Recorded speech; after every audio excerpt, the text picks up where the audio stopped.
The West Coast Adventure race started with a short orienteering section where the teams picked up the maps just seconds before the race start. Then they transitioned to a long 4-hour paddle, where they were treated to unusually calm conditions in the Swedish archipelago.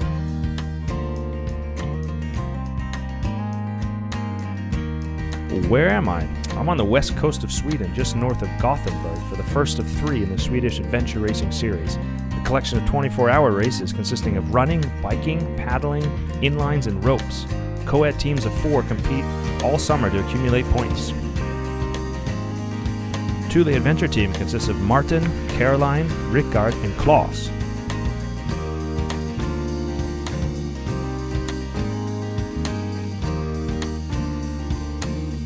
The long kayak section was interrupted by a short run on a nature reserve called the Moose Island, a unique environment with a mix of trees and treeless terrain.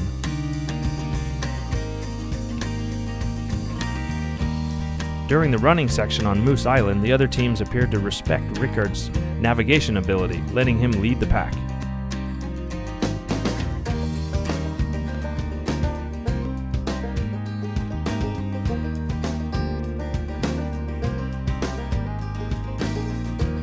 Once back from the run, the teams jumped back in the kayaks and paddled on several hours to the first transition area.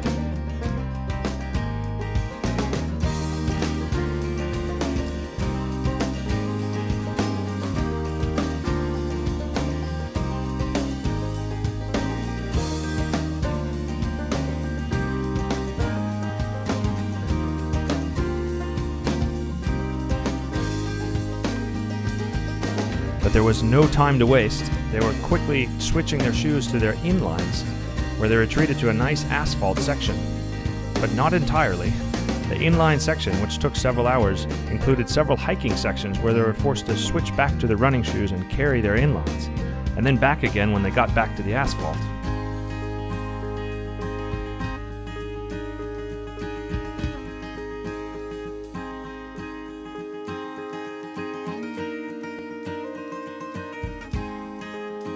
Once back on the asphalt, the race course featured fast descents and steep climbs. By late afternoon, the inline section had taken the teams to the historic military fort. Once again, it was off with the inline skates, but this time they put on climbing harnesses to scale the vertical walls into the fort. Jag är inte så van att paddla, eller jag har knappt aldrig paddlat, så jag var lite rödlys i sista timmen på paddlingen, så jag ser fram emot den här cyklingen och återhämta mig lite. Så. Over the next 20 minutes, the teams were following an orienteering course through the labyrinth-like walls inside the fort. After seemingly stamping out on the final control, they realized that they had missed one. But lucky for them, the missed control was actually a surprise for all the teams. Adventure racing with bullar. Mer sådana här aktiviteter, det var något i min stil. Kaffe och bullar. Refueled with cinnamon buns, the team finally returned to the final control and transitioned to the bike. They were just 30 minutes behind first place Team Bergstrom when they headed out.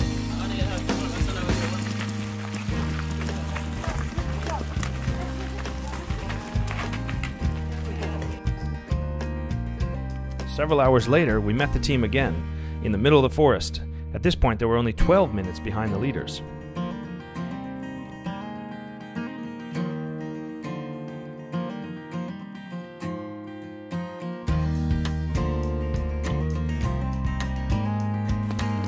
The team continued the late evening trek until just before 11 p.m., right after the sun had set. On the way into the transition, Team Thule's lights lit up Team Bergstrom, who were just on their way out of the transition as Team Thule was on their way in. At this point, Thule Adventure was still only 12 minutes behind after 14 hours of racing, and they were in high spirits. But then, as often happens in adventure racing, the challenge arose. They were forced to return to the transition after their headlamp malfunctioned, but they replaced it with the extra headlamp they had packed previously in the transition box.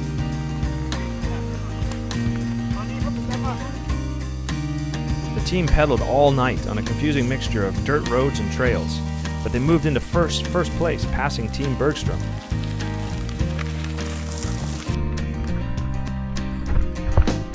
Despite the darkness, Rickard did a great job with route choice. Just after dawn, Thule Adventure Team transitioned to the final stage, the 2-hour paddle back to the finish line and hotel.